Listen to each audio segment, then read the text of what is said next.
안녕하세요, 시청자 여러분. 오늘 이야기도 함께 들어보시죠. 남편의 누나가 임신을 했습니다. 시어머니는 누나를 저희 집으로 데려와 안방을 내어주라고 강요했죠. 저는 고개를 끄덕이며 동의한 뒤 여행 계획을 세웠습니다. 그러자 시댁 식구들이 겁에 질려 제게 90통의 전화를 걸어왔습니다. 저는 받지 않았고 그들은 공황 상태에 빠졌죠. 화려한 도시 서울에서의 제 삶은, 저 서연과 남편 민준의 관계는 언뜻 보기에 완벽한 그림 같았습니다. 도시의 불빛이 발밑에 별처럼 반짝이는 강남의 고급 아파트에 꾸린 우리의 보금자리. 매일 아침이면 갓 내린 커피 향이 아침 햇살과 어우러지는 곳. 이 집은 단순한 집이 아니었습니다. 우리가 함께 쌓아 올린 경제적 독립과 사랑의 증거였죠. 적어도 저는 그렇게 믿었습니다.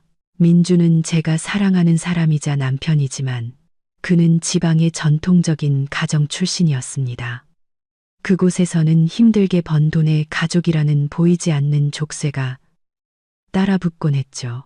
반면 저는 평범한 가정에서 자랐지만 개인적인 노력과 이른 나이에 시작한 부동산 투자 덕분에 꽤 큰 자산을 모을 수 있었습니다. 우리가 이 아파트를 매입하기로 결정했을 때 총 매매가는 9억 원이었습니다. 신혼부부에게 재정 문제는 투명하게 해결해야 할 숙제와도 같죠. 저는 민준에게 솔직하게 말했습니다. 나한테 현금 7억 원이 있어.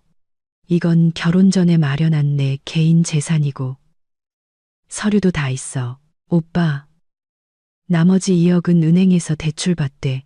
그건 내가 주 책임자로 갚아나갈게. 대신 아파트 명의는 내 단독 명의로 하고 싶어. 그때 민주는 계산적인 기색 하나 없이 고마움과 사랑이 가득한 눈으로 저를 바라보았습니다. 우리 아내가 이렇게 능력 있으니 난 당신만 믿어. 당신 뜻대로 해. 우리가 함께 있을 수만 있다면 뭐든 좋아. 저는 그 약속을 믿었습니다. 아파트 가격의 약 78%에 해당하는 7억 원은 제가 제 돈으로 계약금을 치렀습니다. 나머지는 은행 대출이었고 우리는 매달 공동 생활비 계좌에서 대출금을 상환했습니다. 저는 혹시 모를 비상 상황에 대비해 그 공동 계좌에 항상 대출 상환액보다 훨씬 큰 금액을 유지해 두곤 했습니다. 저는 이 집에 물질적인 것뿐만 아니라 제 모든 정신과 마음을 쏟아부었습니다. 제게 이곳은 안전한 피난처이자 민준과 제가 외부의 간섭이나 험담에 휘둘리지 않고 자유롭게 우리 삶을 꾸려나갈 수 있는 공간이었습니다. 하지만 인생이란 잔잔한 호수 같을 수만은 없는 법이죠. 우리가 아파트에 입주하고 모든 것이 안정되자 익숙한 곳으로부터 작은 균열이 생기기 시작했습니다. 바로 시댁이었습니다. 시어머니인 최 여사님은 가정 내에서 막강한 권력을 가진 분이셨습니다. 그 권력은 돈에서 나오는 것이 아니라 어머니라는 역할과 모든 것을 자기 뜻대로 하려는 습관에서 비롯된 것이었죠. 어머니는 늘 민준이 외아들이자 집안의 기둥이며 아들의 삶은 자신이 결정해야 한다고 생각하셨습니다. 제가 78%를 부담한 우리 아파트도 어머니 눈에는 그저 내 아들 집일 뿐이었습니다. 시누이인 민희는 미혼에 충동적이고 의존적인 성격이었습니다. 그녀는 수시로 우리 집에 들렀고 어떨 땐 하룻밤, 어떨 땐 며칠씩 머물렀습니다. 그러면서 제가 어떻게 요리해야 하는지, 어떻게 청소해야 하는지, 그리고 가장 중요하게는 어떻게 남편에게 순종하고 시댁을 섬겨야 하는지에 대해 원치 않는 조언을 늘어놓았습니다. 그 사이에서 민주는 안쓰러울 정도로 약한 사람이었습니다. 그가 저를 진심으로 사랑한다는 건 알았지만 그는 명확한 경계를 설정할 만큼 강하지 못했습니다. 시어머니나 시누이가 무리한 요구를 할 때마다 민주는 항상 회피하거나 양보하는 쪽을 택했습니다. 서연아, 그냥 좀 참아줘. 엄마가 저러시는 거 하루 이틀도 아니잖아. 그래야 집안이 조용해. 바로 그 집안이 조용해진다는 말이 시댁이 우리 보금자리에 점점 더 깊이 개입하도록 문을 열어준 셈이었습니다. 저는 민준에 대한 사랑과 윗사람에 대한 존중 때문에 참고 또 참았습니다. 언젠가는 그들도 우리가 행복한 모습을 보면 스스로 물러날 것이라 생각했습니다. 하지만 저는 틀렸습니다. 저의 양보는 관계를 회복시키는 약이 아니라 그들의 침범을 허가하는 면허증이었습니다. 같은 시기에 시누이 민희는 새로운 사업 계획에 대해 넌지시 말을 꺼내기 시작했습니다. 큰 목돈이 필요하다며 자신의 어려운 처지를 민준에게 하소연하곤 했죠. 민준은 매우 걱정하며 제 등 뒤에서 누나와 몰래 따로 이야기를 나누는 일이 잦아졌습니다. 저는 경계심을 가졌습니다. 거울의 금처럼 우리 관계의 균열은 점점 더 커지고 있었습니다. 저는 조만간 이 거울이 산산조각 날 것이라는 걸 알았습니다. 그리고 그 파국의 원인은 시어머니나 시누이뿐만 아니라 입으로는 늘 저를 사랑한다 말하면서도 저를 지켜줄 용기는 없는 제 남편에게도 있다는 것을요. 그리고 마침내 제가 가장 걱정하던 일이 터졌습니다. 그것은 다툼이 아닌 기쁜 소식의 형태를 띠고 나타났습니다. 모든 것이 저를 궁지에 몰아넣기 위해 짜인 각본처럼 느껴졌습니다. 그날은 토요일 오후였습니다.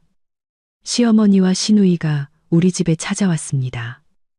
분위기가 평소와는 사뭇 달랐습니다.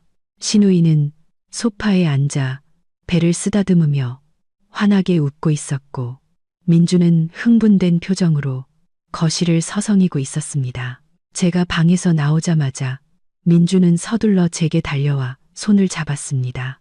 그의 목소리는 기쁨을 감추지 못했습니다. 서연아, 엄청난 소식이야.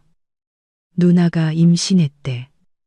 투리맨, 저는 잠시 멈칫했습니다. 시누이는 결혼 정년기를 훌쩍 넘겼기에 그녀가 미혼모로서 아이를 갖기로 결심했다면 저 또한 그녀를 위해 기뻐해 줄 일이었습니다. 당연했죠. 그 아이는 민준의 조카이자 곧 태어날 소중한 생명이었으니까요. 저는 미소를 지으며 시누이에게 다가갔습니다. 어머, 형님. 정말 축하드려요. 너무 기쁜 소식이네요. 시누이는 마치 예정된 승리를 거둔 사람처럼 어딘가 부자연스러운 미소를 지었습니다. 고마워. 옳게. 이번에는 정말 조심해서 태교에만 전념해야지. 그 옆에 앉아 계시던 시어머니는 자랑스러움과 위엄이 가득한 표정이었습니다. 어머니는 민준의 등을 두드리며 말씀하셨습니다. 내 아들, 장하다. 곧 할머니가 되겠구나. 이렇게 중요한 일은 우리가 다 같이 잘 챙겨야지. 저는 이 기쁨 가득한 분위기 속에서 무언가 잘못되고 있다는 것을 느꼈습니다. 민주는 완전히 들떠 있었습니다. 그는 오로지 누나를 가장 편안하게 해주는 것에만 집중했습니다. 오렌지 주스를 갈아다 주고 식사부터 휴식까지 온갖 것을 챙기는 모습이 마치 민준이 시누이의 남편인 것만 같았습니다. 시어머니는 저를 돌아보았습니다. 눈빛은 날카로웠지만 목소리는 거짓된 걱정으로 가득 차 있었습니다. 서연아, 내 형님이 임신을 해서 몸이 많이 약해. 이것저것 조심해야 할 게 많단다. 요즘 내 사업도 더 바빠진 것 같던데 너도 피곤해 보이는구나. 저는 차분하게 대답했습니다. 네, 어머님. 제 일은 괜찮아요. 시간 조절은 제가 알아서 할 수 있습니다. 시어머니는 길게 한숨을 내쉬더니 우리 아파트 전체를 훑어보았습니다. 시선은 안방 문에서 멈췄습니다. 너희 집 참 좋다. 넓고 환하고 특히 저 안방 말이야. 창문도 크고 햇볕도 잘 들고 공기도 잘 통하잖니. 내가 보니 저 방이 태교하고 나중에 아기 키우기에는 딱이겠더구나. 심장이 쿵하고 내려앉았습니다. 시어머니의 의도가 너무나도 명백하게 드러났습니다. 압박은 생각보다 훨씬 빨리 찾아왔습니다. 저는 최대한 존중하는 어조를 유지하려 애썼습니다. 어머님, 안방은 저희 부부가 쓰는 방이에요. 작은 방도 충분히 쾌적하고 편의시설도 다 갖춰져 있어요. 형님이 여기서 지내면서 몸조리 하시는 건 좋지만 작은 방도 충분할 거예요. 그러자 시어머니는 갑자기 태도를 바꾸어 서운함과 책망이 가득한 얼굴로 변했습니다. 서연아, 너 지금 무슨 뜻으로 그런 말을 하니? 내 손주는 이 집안의 핏줄이야. 곧 태어날 아이인데 어떻게 방 하나 가지고 그렇게 계산적으로 굴 수가 있어? 작은 방은 어둡고 좁잖아. 몸도 약한 내 형님이 거기서 지내라는 말이니? 너희는 젊으니까 어디서 자도 괜찮지만 어떻게 누나한테 양보할 줄을 몰라. 이 집 며느리가 됐으면 다음 세대를 생각할 줄 알아야지. 목이 꽉 막히는 기분이었습니다. 저는 민준을 쳐다보았습니다. 그는 마침 오렌지 주스를 들고 나오던 참이었습니다. 어머니의 마지막 몇 마디를 들은 그는 또다시 그 익숙한 약한 모습을 보였습니다. 엄마, 목소리 좀 낮춰요. 누나 쉬어야 하잖아요. 서연아, 당신도 엄마랑 그만 싸워. 방 문제는 나중에 천천히 얘기하면 되잖아. 지금은 누나가 임신 초기니까 누나 기분을 좋게 해주고 건강하게 해주는 게 제일 중요해. 민주는 마치 제가 문제를 일으켜 이 좋은 분위기를 망치는 사람인 것처럼 말했습니다. 그는 철저히 어머니와 누나의 편에 섰습니다. 제 걱정이 근거 없는 것이 아니었습니다. 신우이의 임신은 시어머니가 우리 삶에 더 깊이 개입하고 우리 공간을 점령할 완벽한 명분을 제공한 셈이었습니다. 만약 신우이가 이 집에 들어와 아이를 낳고 산다면 저와 민준의 사적인 공간은 완전히 사라지고 경계는 무너질 것이며 결국 가장 큰 피해를 보는 사람은 제가 될 것이었습니다. 시어머니는 민준의 망설임과 저의 침묵을 보고 자신이 한 발 앞섰다는 것을 알았습니다. 그녀는 한 걸음 더 나아가기로 결정했습니다. 민준아, 넌 똑똑히 알아야 한다. 저렇게 넓은 안방에 발코니도 있으니 나중에 내 손주 햇볕도 쬐고 맑은 공기도 마실 수 있지. 내 아내랑 잘 얘기해봐. 누나와 내 조카를 생각할 줄 알아야지. 민주는 애원하는 눈빛으로 저를 보며 속삭였습니다. 서연아, 이번 한 번만 나 좀 도와줘. 누나 잠시만 지내는 거잖아. 약속할게. 나중에 모든 게 제자리로 돌아올 거야. 저는 민준의 얼굴에서 피로와 두려움을 보았습니다. 그가 어머니를 두려워하고 누나의 기분을 상하게 할까봐 겁낸다는 것을 알았습니다. 하지만 저는 더 이상 양보할 수 없었습니다. 이번 양보는 제 삶과 제 집에 대한 통제권을 영원히 잃는 것과 마찬가지였습니다. 그날 오후, 저는 아무런 대답도 하지 않았습니다. 시어머니께는 그저 이렇게 말했을 뿐입니다. 네, 어머님, 이건 저희 부부가 다시 상의해보고 나중에 말씀드릴게요. 그리고는 양해를 구하고 제 방으로 들어가 문을 닫았습니다. 넓은 안방에 홀로 앉아 도시의 불빛이 하나둘 켜지는 창밖을 바라보았습니다. 저는 스스로에게 다짐했습니다. 이 무의미한 양보를 끝낼 때가 왔다고. 방을 양보하는 것은 단지 핑계일 뿐 보이지 않는 최후 통첩이었습니다. 저의 침묵의 계획은 바로 지금 시작되어야 했습니다. 더 이상 감정에 휘둘릴 수 없었습니다. 이성과 냉정한 숫자들의 근거에 행동해야만 했습니다. 민준이 문을 두드리고 방으로 들어왔습니다. 그의 얼굴에는 걱정이 가득했습니다. 서연아, 화내지 마. 엄마는 그냥 누나 걱정돼서 그러시는 거야. 당신 기분 안 좋은 거 알지만 우리가 조금만 양보하면 안 될까? 저는 자리에서 일어나 민준의 눈을 똑바로 쳐다보았습니다. 민준 씨, 이게 양보라고 생각해요?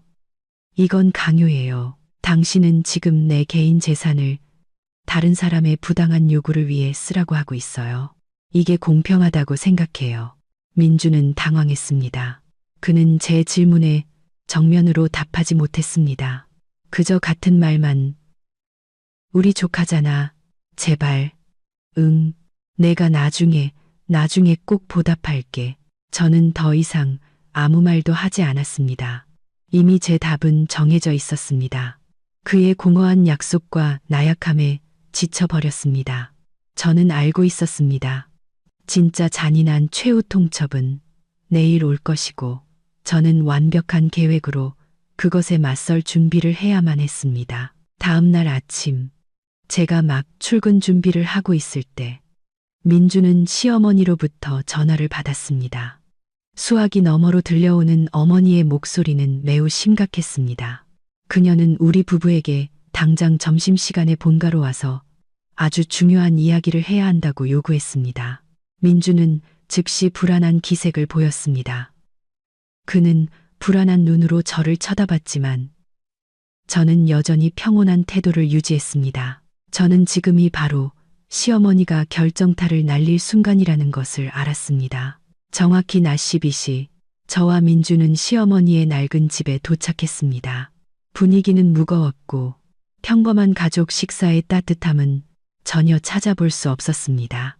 시누이도 와서 어머니 옆에 앉아 있었는데 애써 감추려 했지만 표정에는 승리감이 어려 있었습니다. 식탁에 앉자마자 시어머니는 수저를 옆으로 밀어놓고 저와 민준을 똑바로 쳐다보았습니다. 내가 너희를 부른 건 한 가지를 확실히 해두기 위해서다. 이건 우리 집안의 중대사야. 시어머니는 차갑고 단호한 어조로 말을 시작했습니다. 민준이 서둘러 끼어들었습니다. 엄마, 무슨 일인데 그렇게 심각하게 말씀하세요. 할 말씀 있으시면 그냥 편하게 하세요. 시어머니는 민준의 말을 무시하고 시선을 제게 고정했습니다. 서연아, 네가 내 사업도 하고 능력 있는 거 안다. 하지만 이 집 며느리가 된 이상 뭐가 가장 중요한지는 알아야지. 안방 문제는 내가 깊이 생각해 봤는데 다른 방법은 없다. 시누이가 즉시 거들었습니다. 그녀의 말투는 너무나도 자연스러웠습니다. 맞아요. 옳게 내 안방이 집에서 햇빛도 제일 잘 들고 제일 넓잖아요. 제가 지금 임신 중이라 의사 선생님도 조용하고 쾌적한 공간에서 쉬어야 한다고 하셨어요. 나중에 아기 태어나면 햇볕도 쬐어주고 유모차 놓을 공간도 필요한데 작은 방은 턱없이 부족해요. 저는 아무런 반응 없이 표정에 감정이 드러나지 않도록 유지하며 듣고만 있었습니다. 그들이 어디까지 가는지 보고 싶었습니다. 시어머니는 제 침묵을 보고 제가 흔들리고 있다고 생각했는지 한 걸음 더 압박해 왔습니다. 서연아, 마지막으로 말한다. 나는 네가 당장 안방을 네 형님과 내 손주에게 양보할 것을 요구한다. 민준이는 내 아들이고 이 집안의 기둥이야. 누나와 조카를 챙길 책임이 있어. 너희는 아직 젊고 건강하니까 잠시 작은 방에서 지내는 건 아무 문제도 아니지. 혈육의 정을 생각해야지. 그 순간 민주는 눈에 띄게 망설이기 시작했습니다. 그는 어머니와 저를 번갈아 보며 괴로운 표정을 지었습니다. 그는 테이블 밑으로 제 손을 잡고 꽉 쥐었습니다. 그리고 더듬거리며 말했습니다. 엄마, 그건 서연이한테도 좀 힘든 일이에요. 이 집 엄마도 아시잖아요. 대부분 서연이가 번 돈으로 산 거예요. 민준의 말은 시어머니의 인내심에 찬물을 끼얹는 격이었습니다. 그녀는 손으로 테이블을 세게 내리쳤고 그 건조한 소리에 모두가 깜짝 놀랐습니다. 민준아, 너 지금 뭐라고 했니? 돈? 감히 이 엄마 앞에서 돈 얘기를 꺼내? 넌 아들이면서 네 아내 하나 휘어잡지 못하고 아내가 돈을 핑계로 이 엄마한테 대들고 시댁 식구를 외면하게 내버려둬. 시어머니의 목소리는 이제 더 이상 자제력을 찾아볼 수 없었습니다. 민준 씨, 더 이상 아무 말도 할 필요 없어요. 제가 민준의 말을 단호하게 끊었습니다. 그를 쳐다보지 않고 시어머니를 똑바로 응시했습니다. 시어머니는 제가 굴복했다고 생각했는지 제 동의를 기다리며 고개를 쳐들었습니다. 하지만 민준이 겁에 질렸지만 약한 목소리로 다시 말을 이었습니다. 엄마, 제발요. 뭐든 상의할 수 있잖아요. 저랑 서연이가 누나를 최선을 다해 돌볼게요.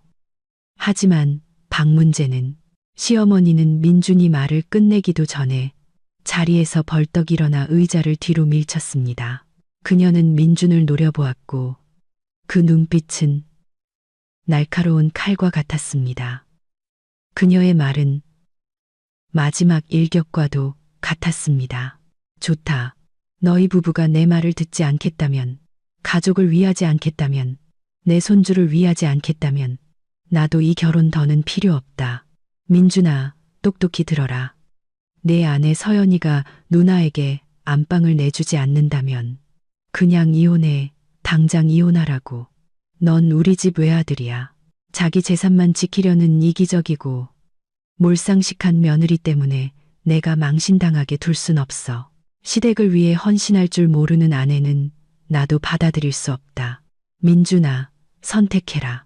엄마와 가족을 선택할 거냐, 아니면 내 이기적인 아내를 선택할 거냐. 시어머니의 선언은 작은 방 안에 울려 퍼졌습니다. 이혼.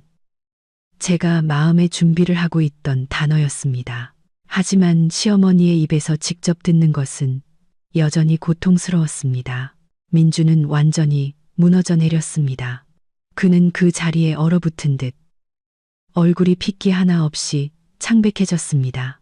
그는 애원하는 눈빛으로 어머니를 보다가 다시 저를 돌아보았습니다. 그의 눈에는 무력감과 두려움이 가득했습니다. 어머니와 저, 가족과 사랑, 둘 다 잃을지도 모른다는 공포였습니다. 저는 여전히 가만히 앉아 심호흡을 하며 마음의 동요를 드러내지 않았습니다. 저는 민준의 나약함을 꿰뚫어 보고 있었습니다. 그는 감히 저를 보호하기 위해 나서지 못할 것입니다. 그는 회피하거나 항복하는 길을 택할 것입니다. 제가 아닌 그의 어머니가 내뱉은 이 이혼 협박이야말로 제 인내의 잔을 채운 마지막 물방울이었습니다. 민준 씨, 아무 말도 하지 마세요. 제가 입을 열었습니다. 제 목소리는 놀라울 정도로 부드러웠습니다. 마치 긴장된 공기 속을 스치는 시원한 바람처럼요. 저는 시어머니를 돌아보며 기묘한 미소를 지었습니다. 네, 어머님, 하시는 말씀 잘 들었습니다. 어머님 뜻대로 하겠습니다.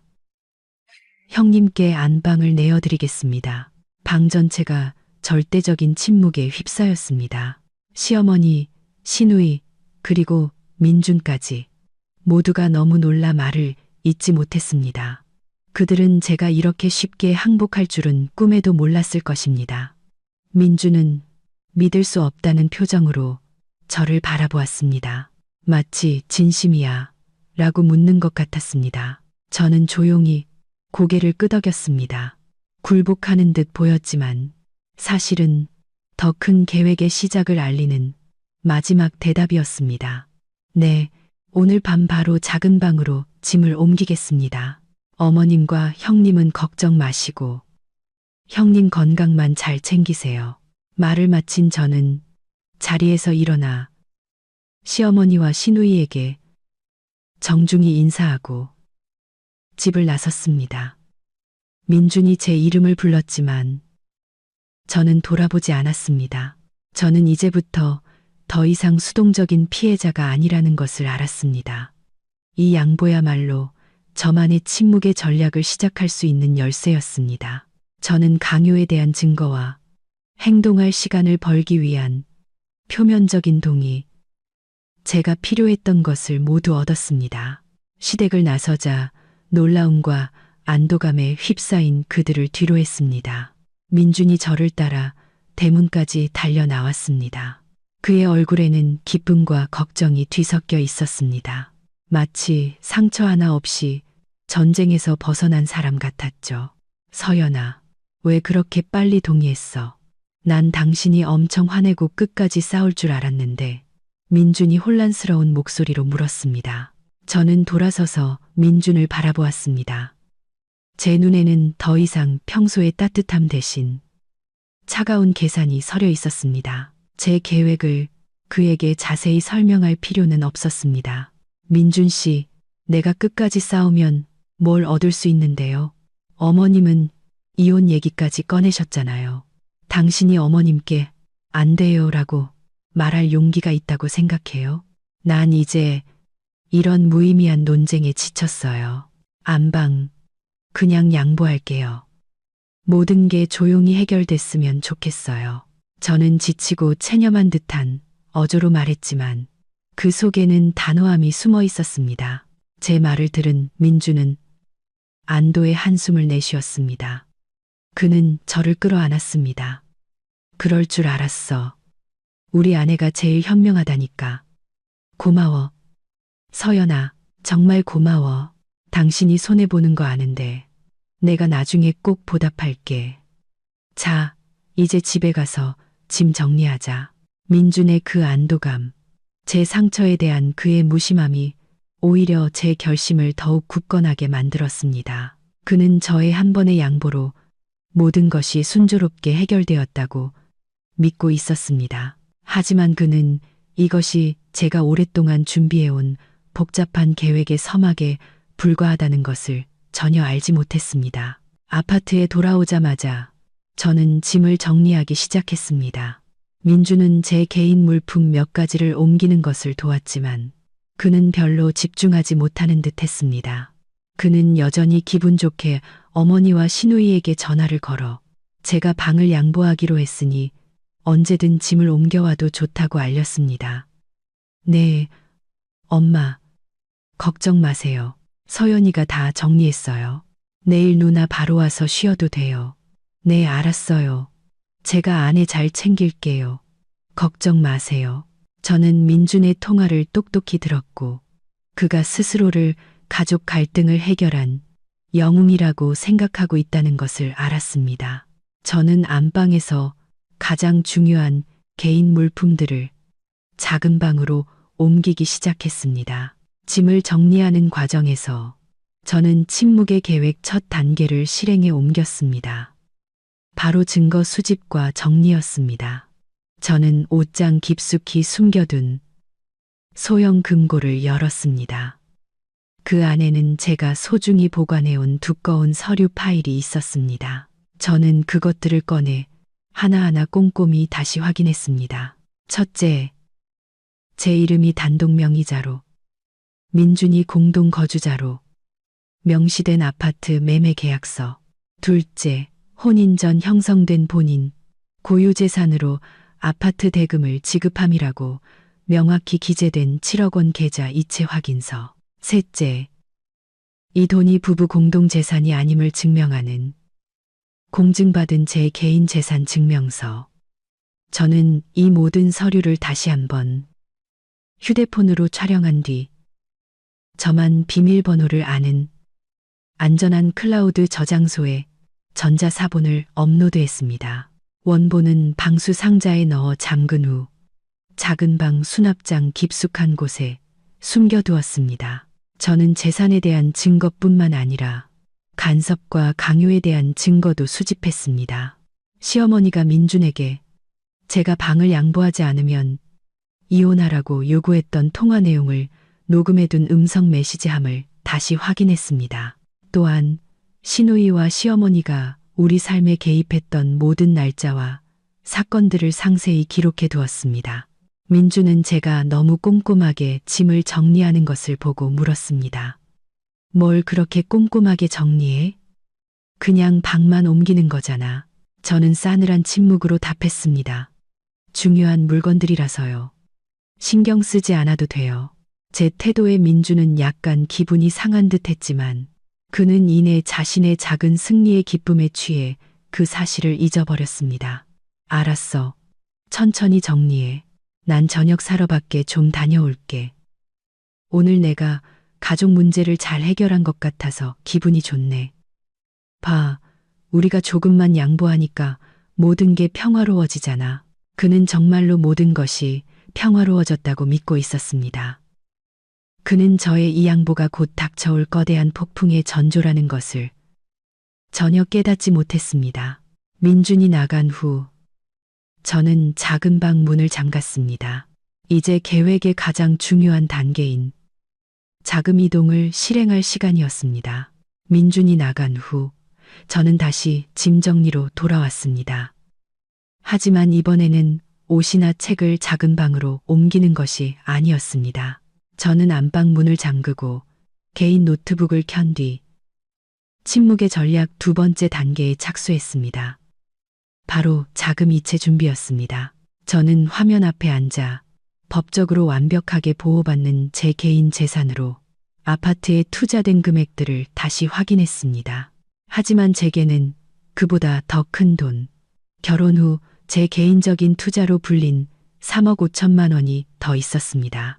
이 돈은 비록 제 개인 재산이었지만 단기 투자의 현금 흐름을 원활하게 관리하기 위해 부부 공동 계좌와 연결된 별도의 계좌에 넣어두었습니다. 민주는 공동 계좌에 접근할 권한은 있었지만 이 연결 계좌의 존재와 규모에 대해서는 전혀 알지 못했습니다. 그는 그저 소소한 거래 내역만 볼 수 있었을 뿐이죠. 저는 이 3억 5천만 원을 인출하는 것이 위험한 한 수라는 것을 알았습니다. 그것은 엄청난 재정적 충격을 줄 것입니다. 하지만 이것이야말로 제가 이 수동적인 상황에서 벗어날 수 있는 유일한 지렛대였습니다. 제 피땀 어린 돈이 민준의 통제하에 놓여있게 할 수는 없었습니다. 특히 그가 자신의 가족을 위해 제 이익을 희생할 준비가 되어 있다는 것을 증명한 이상은요. 저는 오후 내내 모든 거래 내역을 다시 검토했습니다. 제 모든 금융 활동이 명확한 근거를 가지고 있는지, 이혼 준비에 필요하다면 어떤 자료가 더 필요한지 확인하고 싶었습니다. 저는 은행 거래 내역서를 추가로 복사하여 제가 각종 공과금, 월별 주택담보대출 상환금, 그리고 큰 생활비를 지불하기 위해 공동 계좌로 이체했던 큰 금액들을 눈에 띄게 표시해 두었습니다. 이것은 제가 아내로서의 재정적 의무를 충분히 이행했으며 심지어 경제적 부담의 대부분을 짊어지고 있었다는 것을 증명하기 위함이었습니다.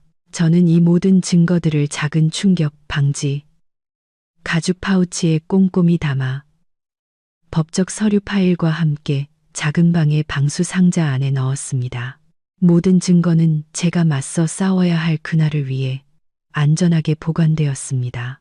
서류 작업을 마친 후 저는 의도적으로 안방의 물건들을 정리하기 시작했습니다. 단순히 옷을 작은 방으로 옮기는 것이 아니라 제 개인적인 취향이 강하게 묻어나는 물건들을 철거했습니다. 제가 직접 고르고 제 돈으로 산 물건들이었죠. 이탈리아제 스탠드 조명, 고가의 실크 침구 세트, 침대 발치의 페르시안 카펫까지 모든 것을 조심스럽게 접어 상자에 담았습니다. 저는 짐 보관 서비스 업체에 전화를 걸었습니다. 집을 수리하게 되어서 약 2주간 고가의 가구들을 맡겨야 해요. 라고 말하고 민준이 출근한 내일 아침 일찍 짐을 가져가 달라고 요청했습니다. 민준이 패스트푸드를 사들고 집에 돌아왔을 때 저는 개인 물품 정리를 거의 마친 상태였습니다. 안방은 기본적인 가구만 남아 캐져 있었습니다. 민준은 그 변화를 보고 만족스러워하는 듯 했습니다. 우리 아내, 일 처리 정말 빠르네. 방이 훨씬 넓어 보여. 엄마랑 누나한테도 말해뒀어. 내일 누나가 올 거야.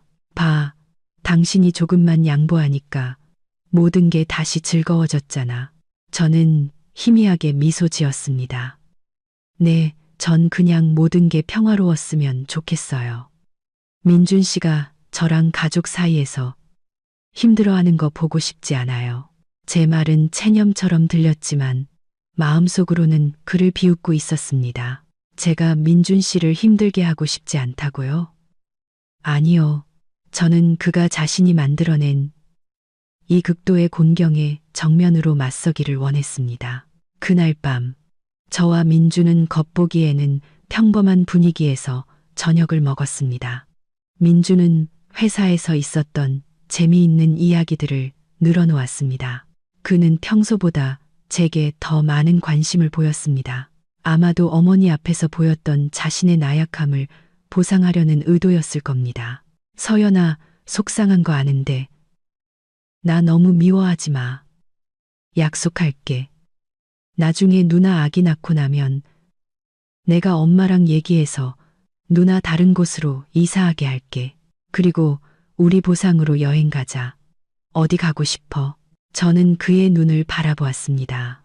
제 눈빛은 아무 일도 없었다는 듯 평온했습니다. 네, 저도 여행 가고 싶었어요. 제주도에 한 열흘 정도 다녀올까 생각 중이에요. 좀 쉬면서 스트레스도 풀고 싶고요. 민주는 매우 흥분한 듯 보였습니다. 제주도? 좋지. 당연히 가야지. 당신은 푹 쉬고 와. 내가 집에서 모든 일 다 처리할게. 당신이 열흘 동안 없는 동안 내가 누나랑 집안일 다 책임질게. 정말 편안하게 쉬고 와. 저는 고개를 끄덕였습니다. 네, 고마워요. 이 열흘이라는 시간은 제 계획이 아무런 직접적인 방해 없이 폭발하기 위해 필요한 완벽한 공백이었습니다. 내일 남은 물건들을 정리하고 보관 서비스에 맡긴 후 저는 다음 단계를 실행할 것입니다. 바로 돈을 인출하는 것이죠. 저의 표면적인 양보는 민준과 그의 가족을 안심시켰고 그들의 경계심을 완전히 풀어버렸습니다. 그들은 방 하나를 얻었다고 생각하며 승리에 취해 있었지만 그 방 하나의 대가로 집 전체를 잃을 수도 있다는 사실은 꿈에도 몰랐습니다. 다음 날 아침, 저는 아무 일도 없었다는 듯 일찍 일어나 평소처럼 민준을 위해 정성껏 아침 식사를 준비했습니다. 민준은 모든 갈등이 해결되었다고 생각해서인지 가벼운 발걸음으로 서둘러 출근했습니다. 그는 제게 작별 키스를 하며 잊지 않고 당부했습니다. 누나한테 필요한 것들 잘 알려줘. 오늘 저녁에 일찍 와서 뭐 필요한 거 없는지 볼게. 저는 마음속에 경멸을 억누르며 고개를 끄덕였습니다. 그는 새로운 공간 배치를 준비하고 있었지만 그 배치가 상상도 못할 대가를 치르게 될 것이라는 사실은 전혀 알지 못했습니다. 오전 9시쯤 민준이 출근한 지 2시간쯤 지났고 신우이가 오기 전 저는 짐 보관 서비스에 전화를 걸었습니다. 직원 2명이 와서 미리 라벨을 붙여둔 상자들을 옮겼습니다. 저는 그들이 제 소중한 개인 물품들과 제가 직접 구입한 가구들을 아파트 밖으로 옮기는 것을 감독했습니다. 모든 것이 안전하게 보관 장소로 옮겨졌습니다. 제가 가장 아끼는 제 개인적인 흔적이 담긴 물건들이 신우이나 다른 누구의 손에도 닿지 않도록 확실히 해두었습니다. 그들이 떠난 후 저는 현관문을 잠그고 저만의 작전 지휘 본부가 된 작은 방으로 돌아왔습니다. 노트북을 켜고 은행 계좌에 접속했습니다. 이제 가장 중요하고 섬세한 단계가 남았습니다. 제 개인 자산 3억 5천만 원을 민준의 통제 범위 밖으로 옮기는 것이었죠. 저는 이체 명령을 실행하기 시작했습니다. 이 돈은 제 노력의 대가이자 수많은 밤을 새워 일한 결과물이며 제 미래를 위한 보장이었습니다. 신우이의 충동적인 사업 계획에 허무하게 쓰이거나 낭비되게 둘 수는 없었습니다. 이체 과정은 약 15분 정도 걸렸습니다. 화면에 거래 성공 알림이 떴을 때 저는 안도의 한숨을 내쉬었습니다. 하지만 기쁨보다는 차가운 결의가 느껴졌습니다. 저는 잔인한 재정적 공격을 감행했지만 그것은 꼭 필요한 일이었습니다. 이것이야말로 간섭과 나약함으로 공격받는 결혼 생활에서 저를 지키는 유일한 자기방어 수단이었습니다. 돈을 인출한 후 저는 공동계좌를 다시 확인했습니다. 앞으로 며칠간의 소소한 생활비를 충당할 수 있을 만큼, 그리고 민준이 즉시 의심하지 않을 만큼의 금액만 남겨두었습니다. 더 중요한 것은 아파트 월별 주택담보대출 상환에 필요한 돈은 남겨두지 않았다는 것입니다. 대출금 상환일은 앞으로 열흘 뒤, 바로 제가 제주도에 있을 때였습니다. 저는 노트북을 닫고 샤워를 하고 옷을 갈아입었습니다. 신우이 앞에서는 양보 때문에 지친 듯 평온한 모습으로 보여야 했습니다. 정확히 오전 11시, 신우이가 친구와 함께 짐을 들고 아파트에 나타났습니다. 그녀는 안방으로 들어서며 깔끔하고 사막에 정리된 방을 보고 만족스러운 미소를 지었습니다. 형님, 방은 깨끗하게 다 치워뒀어요. 편하게 쉬세요. 임신 중이시니 건강 잘 챙기셔야죠. 저는 일부러 지친 듯한 목소리로 그녀에게 말했습니다. 신우이는 동정하는 듯한 눈빛으로 저를 쳐다보았습니다. 아이고, 올케가 고생이 많네. 마음 불편한 거 알지만 우리 조카 생각해서 조금만 참아줘. 나도 잠깐만 있을 거야. 아기가 좀 크면 따로 살 곳 알아볼게. 저는 대답 대신 희미하게 미소 지었습니다. 신우이는 안방에 자신의 개인 물품들을 정리하기 시작하며 매우 만족스러워했습니다. 그녀에게 이 방을 얻는 것은 승리였습니다. 하지만 그 승리가 제가 놓은 덫이라는 사실은 전혀 알지 못했습니다. 저는 신우이에게 안방 열쇠를 건네주고 작은 방으로 돌아왔습니다. 그리고 내일 아침 일찍 출발하는 제주도행 비행기 표를 예매했습니다. 제 계획은 민준의 무관심과 맹목적인 믿음 덕분에 완벽하게 진행되고 있었습니다. 그는 저의 단호한 움직임에 대해 전혀 눈치채지 못했습니다. 그는 제가 안방 싸움에서 졌기 때문에 모든 폭풍이 지나갔다고 생각하고 있었습니다. 신우이가 이사 온 그날 저녁, 민주는 평소보다 일찍 퇴근했습니다. 그는 큰 꽃다발과 누나를 위한 보양식 한 꾸러미를 들고 왔습니다. 집에 들어서자마자 민주는 안방에서 짐을 정리하고 있는 신우이를 보았습니다. 누나, 좀 편해졌어. 이 방 넓고 환해서 태교하기에는 최고지. 푹 쉬어. 필요한 거 있으면 뭐든지 말하고. 민주는 걱정 가득한 목소리로 말했습니다. 신우이는 만족스러운 미소를 지었습니다. 고맙다, 내 동생. 너 같은 동생이 있어서 얼마나 든든한지 몰라. 내 올케도 제법이더라. 난 또 끝까지 버틸 줄 알았지. 민주는 저를 돌아보았습니다. 저는 작은 방에서 남은 몇 가지 물건을 정리하고 있었습니다. 그의 얼굴에는 고마움과 미안함이 뒤섞여 있었습니다. 서연아, 나 미워하지 마. 당신이 손해본 거 아는데 이렇게 해주니 정말 기쁘다. 오늘 저녁에 내가 맛있는 거 사줄게. 보상하는 의미에서 저는 가볍게 고개를 끄덕이는 것으로 대답했습니다. 더 이상 어떤 원망의 말도 하지 않았습니다. 바로 이 침묵이 민준을 안심하게 만들었습니다. 그는 제 침묵을 체념과 피로의 표시라고 오해했고 반격을 준비하는 신호라고는 생각하지 못했습니다. 그는 제가 방을 양보한 후 완전히 포기했다고 믿었습니다. 그 후 며칠 동안 민주는 거의 모든 관심을 신우이에게 쏟았습니다. 그는 퇴근하자마자 안방으로 달려가 누나의 안부를 묻고 보양식과 음료를 사다 날랐습니다. 심지어 신우이를 위해 작은 의료기기 몇 개를 사오기도 했습니다. 이 모든 비용은 그가 여전히 돈이 넘쳐난다고 믿는 공동계좌에서 지출되었습니다. 저는 민준이 자신의 새로운 역할에 심취해 있는 모습을 지켜보았습니다. 그는 이 집과 이 대출금, 그리고 이 풍족한 삶이 대부분 제 돈과 노력으로 만들어졌다는 사실을 잊어버린 듯 했습니다. 민준 씨, 저 제주도 비행기 표 예매했어요. 내일 출발해서 열흘 정도 있다가 올게요. 저는 출발 전날 밤 민준에게 알렸습니다. TV를 보던 민준은 활기찬 표정으로 저를 돌아보았습니다. 좋아, 서연아, 가서 푹 쉬고 와. 내가 집에서 누나랑 집안일 다 챙길게. 아무 걱정 말고 다녀와. 무슨 일 있으면 전화하고. 저는 미소 지었습니다. 네, 알았어요. 정말 푹 쉬고 싶어요. 집에 있는 동안 건강 잘 챙겨요.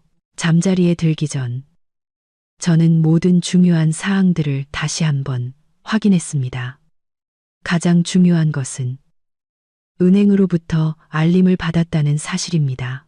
월별 주택담보대출 상환일이 앞으로 7일 뒤, 즉 제가 아직 제주도에 있을 때였습니다.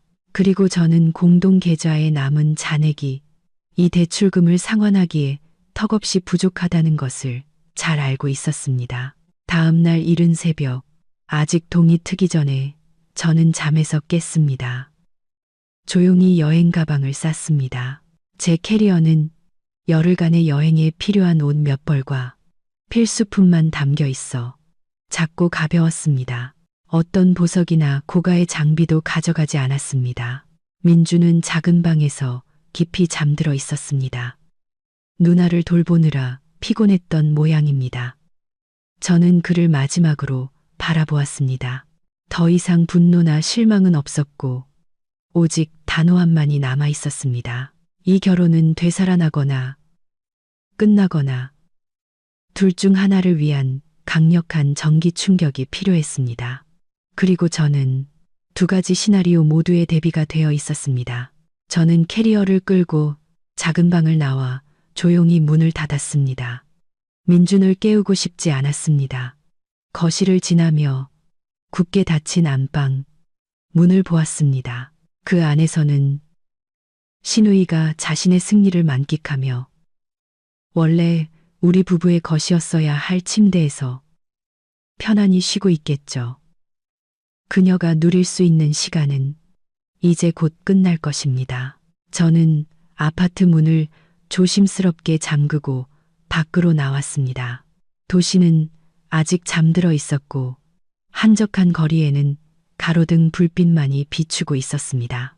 저는 택시를 불러 공항으로 곧장 향했습니다. 김포공항에서의 절차는 신속하게 진행되었습니다. 체크인을 마치고 보안 검색대를 통과한 후 탑승 대기실에 앉았습니다.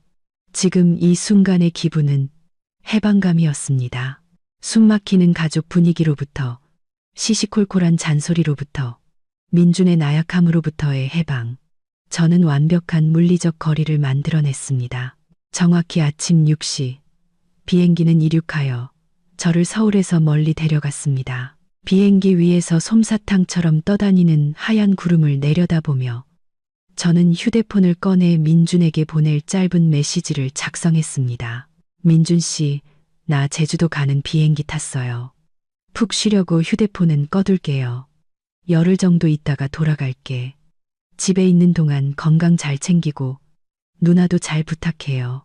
집안일은 걱정 말고 다녀올게요. 메시지를 보냈습니다. 민준이 잠에서 깨면 이 메시지를 읽을 것을 알았습니다. 그는 제가 미리 알려줬기 때문에 안심할 것이고 제가 정말 휴가를 즐기고 있다고 완전히 믿을 것입니다. 민준은 제 이 여행이 집에서 곧 터질 금융재앙의 촉매제가 될 것이라고는 꿈에도 상상하지 못할 것입니다. 메시지를 보내자마자 저는 휴대폰 전원을 껐습니다. 저는 모든 연락을 완전히 차단하고 싶었습니다. 앞으로 열흘간 민준이나 그의 가족으로부터 오는 어떤 전화도 제게 닿을 수 없을 것입니다. 제 계획이 완벽하게 작동하기 위해서는 절대적인 침묵이 필요했습니다. 제주도는 눈부신 황금빛 햇살과 잔잔한 파도 소리로 저를 맞이했습니다. 저는 해변가에 있는 작은 방갈로를 빌렸습니다. 천국처럼 아름다운 곳에 있었지만 제 마음은 완전히 편안해질 수 없었습니다. 저는 세상과 완전히 단절되지는 않았습니다. 이메일과 은행 알림을 확인하기 위한 보조 휴대폰을 가지고 있었습니다. 휴가 3일째 되는 날, 저는 은행으로부터 이메일 한 통을 받았습니다. 곧 상환일이 다가오는 주택담보대출에 대한 자동 독촉 알림이었습니다. 5일째 되는 날, 더 심각한 어조의 두 번째 알림이 왔습니다. 연체 경고. 벌금을 피하기 위해 24시간 내에 납부해 주시기 바랍니다. 저는 미소 지었습니다. 모든 것이 시나리오대로 진행되고 있었습니다. 은행은 경고를 보내기 시작했습니다. 민주는 아마 아직도 돈이 공동 계좌에 그대로 있다고 믿으며 무관심할 것입니다. 그는 은행에서 직접 전화가 오거나 최악의 경우 아파트가 압류될 때가 되어서야 진실을 깨닫게 될 것입니다. 저는 약속대로 제주도의 열흘을 꽉 채워 머물기로 했습니다. 이 시간을 이용해 마음을 정리하고 마지막 대결을 준비했습니다.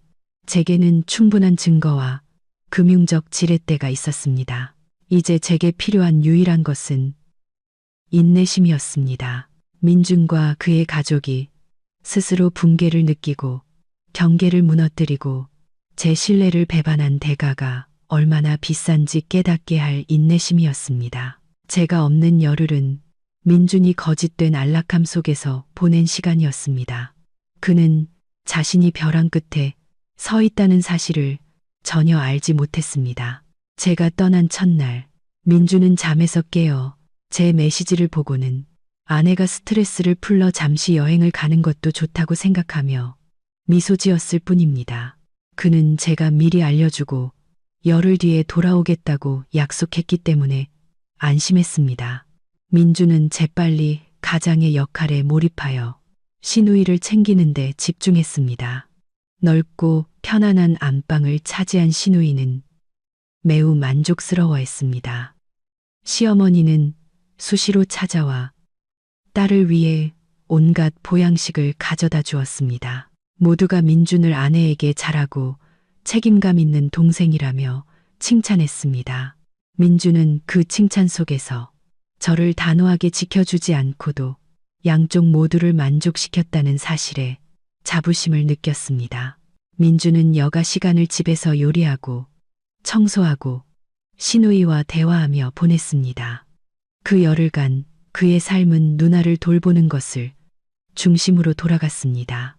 제가 공동계좌에 남겨둔 소액의 돈으로 일상적인 생활비가 무리 없이 결제되었기 때문에 그는 어떤 재정적 부족함도 느끼지 못했습니다. 하지만 저의 부재는 서서히 민준의 삶에 스며들기 시작했습니다. 민준은 잠시 그런 생각을 하다가도 이내 떨쳐버렸습니다. 그는 딱 열흘뿐이야. 조금만 참자. 서연이가 돌아오면 모든 게 원래대로 돌아올 거야. 라고 스스로를 다독였습니다. 그는 공동 계좌를 전혀 확인하지 않았습니다. 민주는 제가 더 많은 돈을 벌고 항상 큰 지출을 관리했기 때문에 재정 관리에 있어서는 저를 절대적으로 신뢰하는 습관이 있었습니다. 민주는 자신이 공동 예금 계좌라고 믿었던 3억 5천만 원이 그 자리에 그대로 있으며 월별 대출금 상환은 물론 어떤 긴급 상황에도 대비할 수 있다고 당연하게 생각했습니다. 그는 의심할 이유가 전혀 없었습니다. 5일째와 6일째가 되자 민주는 낯선 번호로 걸려온 부재중 전화를 몇 통 발견하기 시작했습니다. 그는 대수롭지 않게 생각하고 광고나 스팸 전화일 것이라 여겨 무시했습니다. 그것이 바로 연체된 주택담보대출에 대해 상기시키려는 은행의 필사적인 연락 시도였다는 사실은 꿈에도 몰랐습니다. 7일째 되는 날, 작은 사건이 발생했습니다. 시누이가 비싼 인부복을 사고 싶어 했습니다. 민주는 지갑에서 카드를 꺼내 온라인 결제를 시도했지만 잔액 부족으로 거래가 거절되었습니다. 민주는 놀랐지만 카드에 문제가 있다고 생각하고 다른 카드로 결제했습니다. 그는 은행 앱에 로그인해서 전체 잔액을 확인할 생각은 전혀 하지 않았습니다. 그저 이번 달에 돈을 좀 많이 썼나 보다 하고 단순하게 생각했습니다. 이러한 그의 무관심과 제가 휴대폰을 완전히 꺼둔 상황이 치명적인 공백을 만들어냈습니다. 민주는 여전히 자만심과 안도감의 거품 속에 있었습니다. 반면 밖에서는 은행의 카운트다운 시계가 거의 0을 향해 가고 있었습니다. 열흘이 거의 끝나가고 있었고 민주는 제 말이 아닌 차갑고 냉정한 제3자, 즉 은행으로부터 가장 혹독한 현실을 마주하게 될 것이었습니다. 제 여행 8일째 되는 날, 재앙은 드디어 아파트 문을 두드리기 시작했습니다. 그날 오후, 민주는 집에서 시누이를 위해 제비집죽을 막 끓여준 참이었습니다. 거실에서 TV를 보고 있는데 그의 휴대폰이 울렸습니다. 이번에는 낯선 번호가 아니라 우리 부부가 주택담보대출을 받은 은행의 고객센터 번호였습니다. 민주는 잠시 망설이다가 전화를 받았습니다. 네, 여보세요. 전문적이지만 매우 심각한 어조의 은행 직원 목소리가 들려왔습니다. 네, 박민준 고객님 맞으신가요? 저희는 오호은행입니다. 고객님, 부부 명의의 주택담보대출건으로 연락드렸습니다. 월 상환금이 현재 7일째 연체 중입니다. 저희가 여러 차례 이메일과 문자를 보내고 전화도 드렸지만 연락이 닿지 않았습니다. 규정에 따라 10일 이상 연체될 경우 연체 이자가 부과되며 계약에 따라 담보자산 압류 통지서가 발송될 예정입니다. 민주는 그 말을 듣는 순간 얼굴이 새하얗게 질렸습니다. 그는 자신의 귀를 거의 믿을 수 없었습니다. 연체요? 압류요? 잠깐만요. 뭐라고 하셨어요? 연체라니요. 뭔가 착오가 있는 것 같은데요. 저와 제 아내의 공동 계좌에는 항상 돈이 충분히 들어 있어요. 어떻게 연체가 될 수 있죠? 저희는 항상 제때 납부해 왔는데요. 민주는 당황해서 목소리가 떨렸습니다. 은행 직원은 여전히 침착한 태도를 유지했습니다. 네, 고객님. 제가 시스템을 다시 확인했습니다. 은행에서 상환일에 고객님 부부의 공동 계좌에서 자동 이체를 시도했으나 잔액 부족으로 실패했습니다. 현재 고객님의 공동 계좌 잔액은 월 상환금인 300만 원을 결제하기에 턱없이 부족한 아주 소액만 남아 있습니다. 민준의 머릿속이 핑 돌았습니다. 300만 원은 월 상환금액. 그는 우리 공동 계좌에 제 예금과 투자금 수억 원이 항상 들어있다고 믿었습니다. 어떻게 부족할 수가 있지? 잠시만 기다려주세요. 제가 바로 확인해 볼게요. 압류 통지서나 벌금 같은 건 절대 보내지 마세요. 민주는 서둘러 말하고 직원에게 인사도 제대로 못한 채 전화를 끊었습니다. 민주는 손이 너무 떨려서 휴대폰에 은행 앱을 여는데 몇 초나 걸렸습니다. 그와 제가 자주 사용하던 공동 계좌에 로그인했습니다. 화면에 표시된 숫자는 마치 칼날처럼 민준의 심장을 찔렀습니다. 잔액 15만 원, 15만 원, 단돈 15만 원. 민주는 눈을 비비고 앱을 껐다가 다시 로그인했습니다. 숫자는 변하지 않았습니다. 그는 공황 상태에 빠져 최근 거래 내역을 확인했습니다. 일상적인 소소한 지출 외에는 어떤 큰 금액도 인출되지 않았습니다. 돈이 어디 갔지? 서연이의 예금이랑 투자금 3억 5천만 원이 어디로 사라진 거야? 민주는 극도의 공포 속에서 소리쳤습니다. 그는 제가 그 돈을 자금 순환과 대출 상환을 위해 연결 계좌에 보관하고 있다고 말했던 것을 똑똑히 기억했습니다. 그제야 민주는 제가 제주도로 떠나기 전에 했던 일들을 떠올렸습니다. 비정상적인 침묵, 믿을 수 없을 정도로 쉬웠던 양보, 그리고 여행에 대해 물었을 때 무관심한 태도. 민주는 즉시 작은 방으로 달려가 모든 서랍과 구석을 뒤졌지만 거액의 이체 증거나 은행의 이상한 통지서 같은 것은 아무것도 찾을 수 없었습니다. 제 휴대폰도 찾을 수 없었습니다. 민주는 서둘러 제게 전화를 걸었습니다. 제 휴대폰은 여전히 꺼져 있었습니다. 그는 수십 번이고 계속 전화를 걸었지만 끝없는 침묵만이 돌아올 뿐이었습니다. 민주는 어머니에게 전화를 걸었습니다. 저를 이 상황으로 몰아넣은 장본인 최 여사님과 이야기해야 했습니다. 민주는 신우이가 쉬고 있는 안방으로 달려갔습니다. 그의 얼굴은 넋이 나간 상태였습니다. 누나, 서연이 휴대폰 어디 있는지 봤어. 왜 전화를 안 받지? 누나, 우리 은행 계좌에서 돈이 다 빠져나갔어. 은행에서 집을 압류한대. 쉬고 있던 신우이는 민준의 말에 깜짝 놀랐습니다. 민준아, 너 무슨 헛소리야. 무슨 돈이 빠져나가고 집이 압류돼. 진짜야. 누나, 은행에서 전화 와서 우리가 대출금 연체했다고. 공동 계좌에 15만 원밖에 안 남았다고 했어. 민주는 절망에 찬 목소리로 거의 울부짖었습니다. 진정한 공황 상태가 시작되었습니다. 민준이 내뱉은 말은 신우이에게 마른 하늘의 날벼락과도 같았습니다. 그녀는 침대에서 벌떡 일어났습니다. 얼굴은 창백했고 넓은 안방에서 누리던 여유와 만족감은 온데간데 없었습니다. 민준아, 너 지금 뭐라고 했어? 집이 왜 없어져? 쓸데없는 소리에서 나 놀라게 하지 마.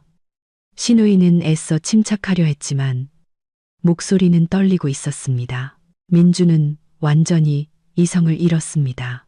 그는 손에 든 휴대폰을 흔들며 계속해서 고개를 저었습니다. 아니야, 헛소리가 아니라고. 은행에서 방금 전화 와서 우리가 대출금을 연체했고 곧 벌금이 부과되고 집 압류 통지서가 올 거라고 했어. 돈, 공동계좌에 돈이 전부 인출됐단 말이야. 누나, 내가 서연이한테 전화했는데 전화를 꺼놨어. 연락이 안 돼. 신우이는 민준을 보았습니다. 그녀의 눈에는 두려움과 분노가 뒤섞여 있었습니다. 그 올케 도대체 무슨 짓을 한 거야? 왜 돈을 다 빼가? 미쳤나 봐. 민준아, 거기에 얼마가 있었는지 알아? 너희 부부 예금 3억 5천만 원이 넘게 있었잖아. 도대체 무슨 일이야? 민주는 당황해서 신우이의 팔을 잡았습니다. 나도 몰라. 난 그냥 돈이 그대로 있는 줄 알았어. 서연이한테 물어보지도 않았어. 그냥 방만 양보하면 모든 게 괜찮아질 거라고 했단 말이야. 누나, 우리 이제 어떡해? 서연이는 열흘 뒤에나 돌아오는데 은행에서는 며칠 안 남았다고 했어.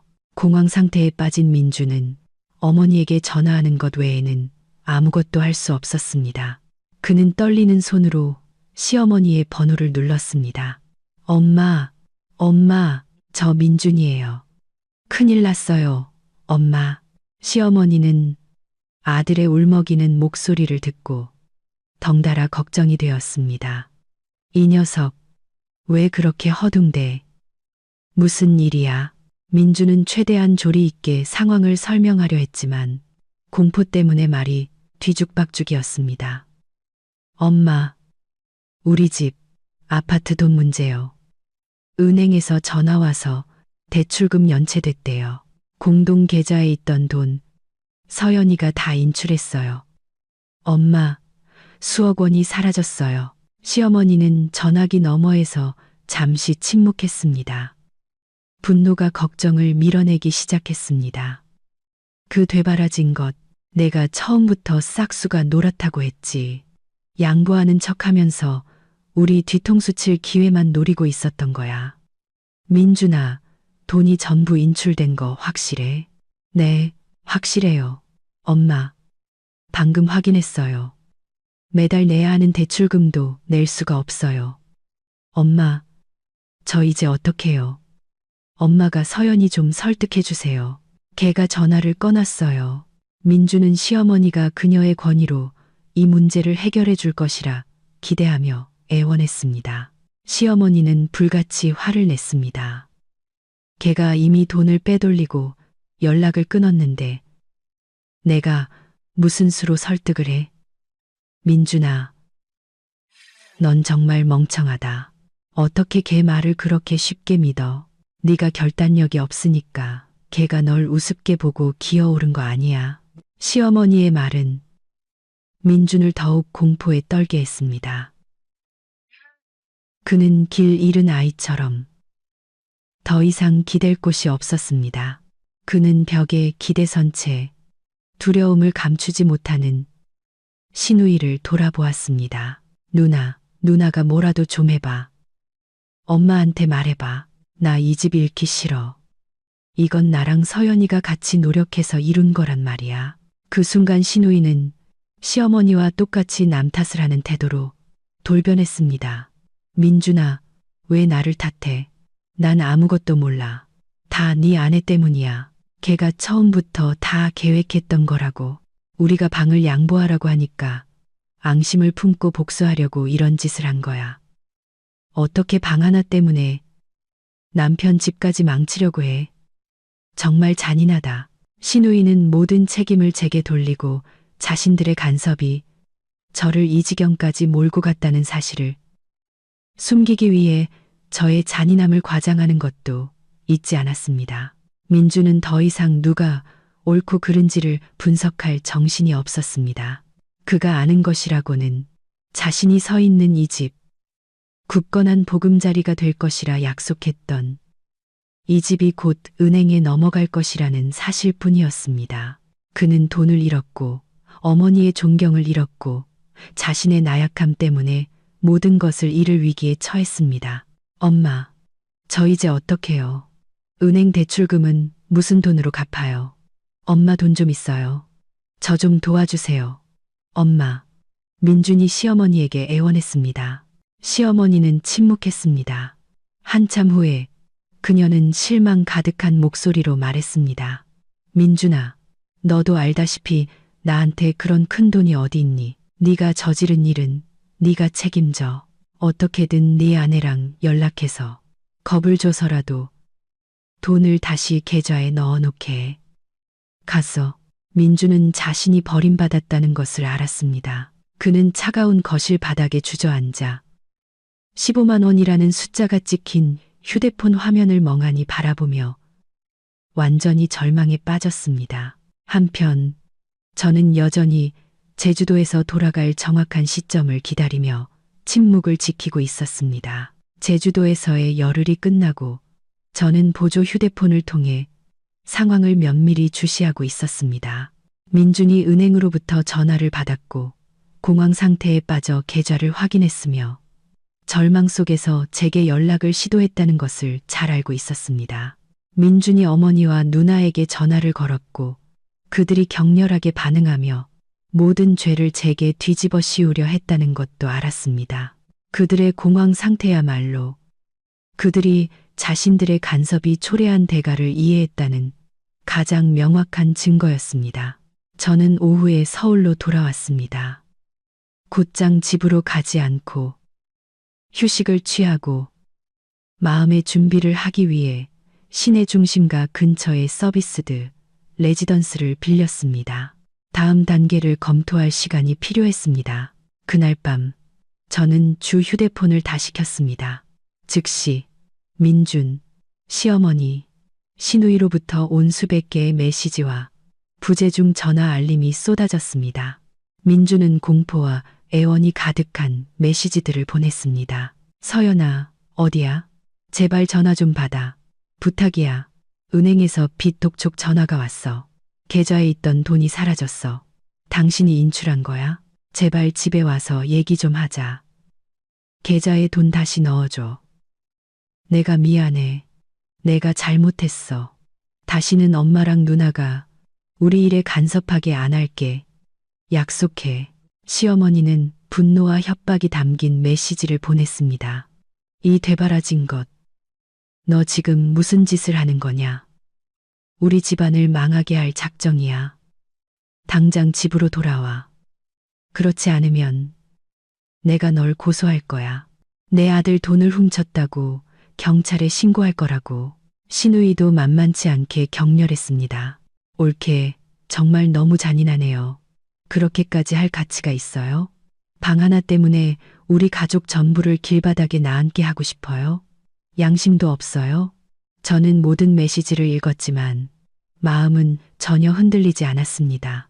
민준의 사과와 애원은 너무 늦었고 시어머니와 시누이의 협박은 그들의 독단과 비이성을 더욱 확신시켜 줄 뿐이었습니다.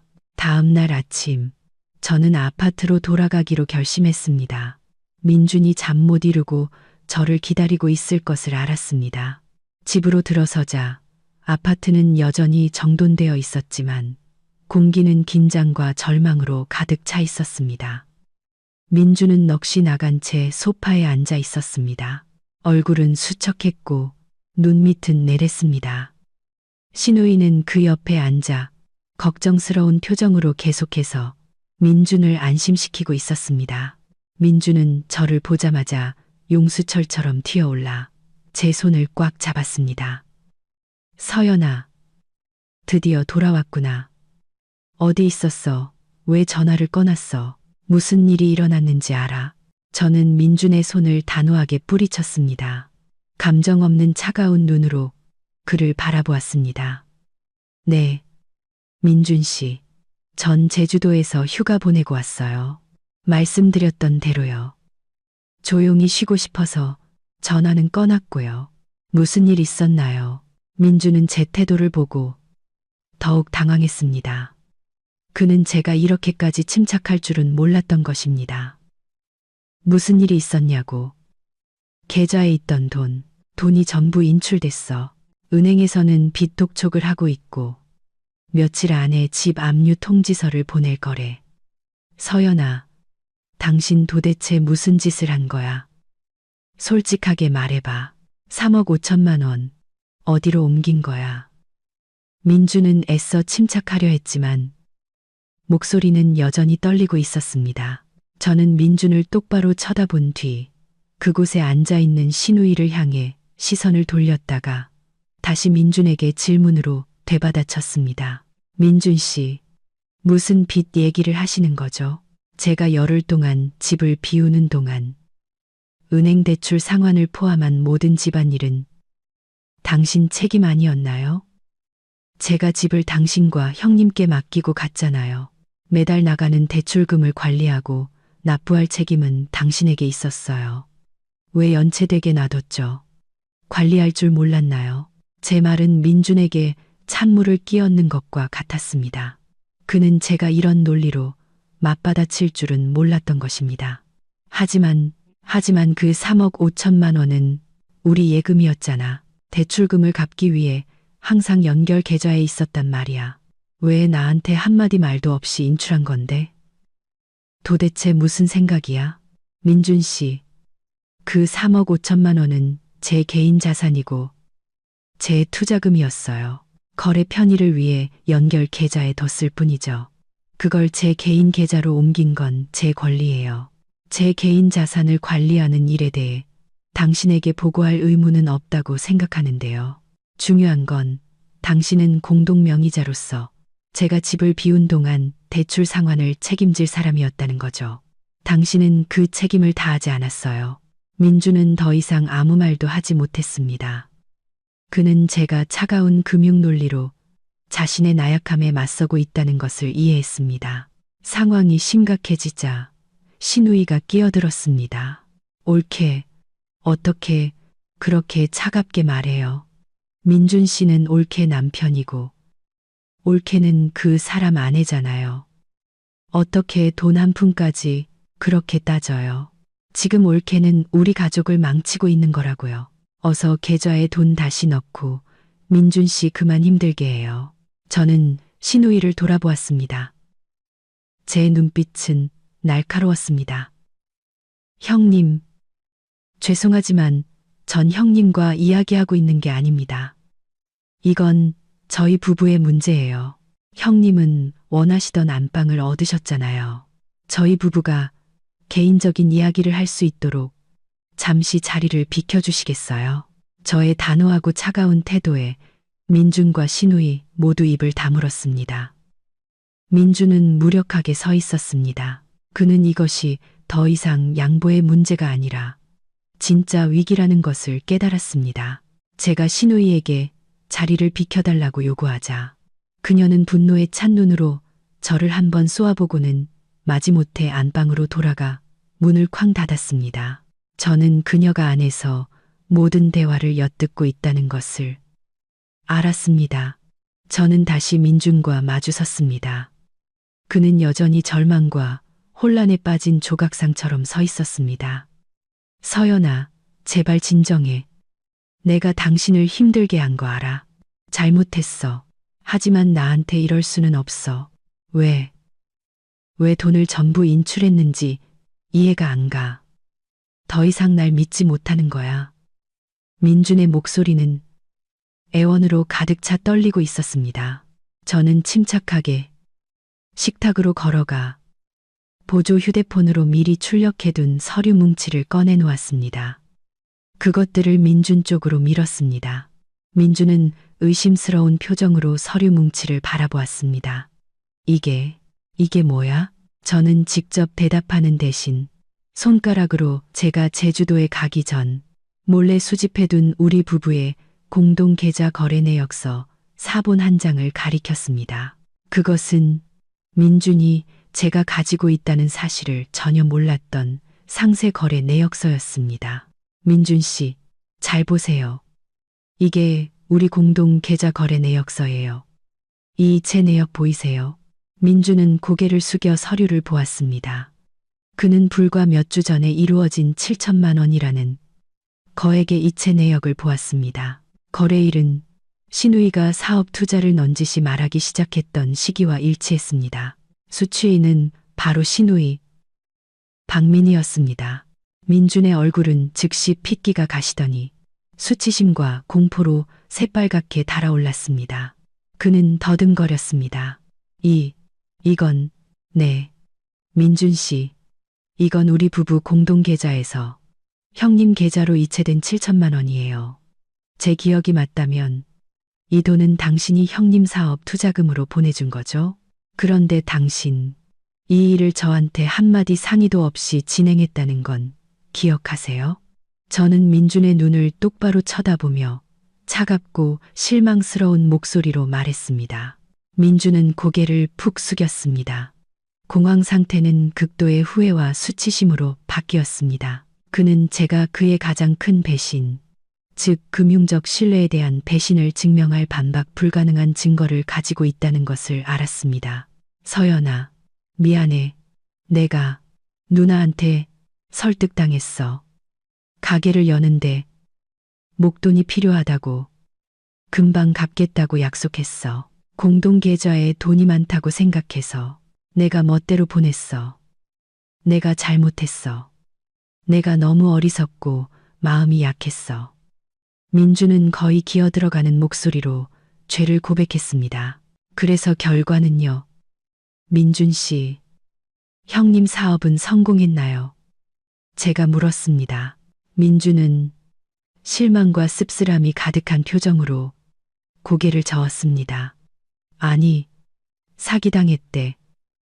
전부 잃었어. 그 돈 다시는 못 받아. 서연아, 저는 민준을 동정 어린 눈으로 바라보았습니다. 민준 씨, 어머님이 이혼을 협박하며 방을 양보하라고 강요한 건 그저 잔을 넘치게 한 마지막 물방울이었어요. 당신이 몰래 공동재산 7천만 원을 누나에게 개인적으로 지원하고 그 돈을 잃고도 저에게 숨긴 것.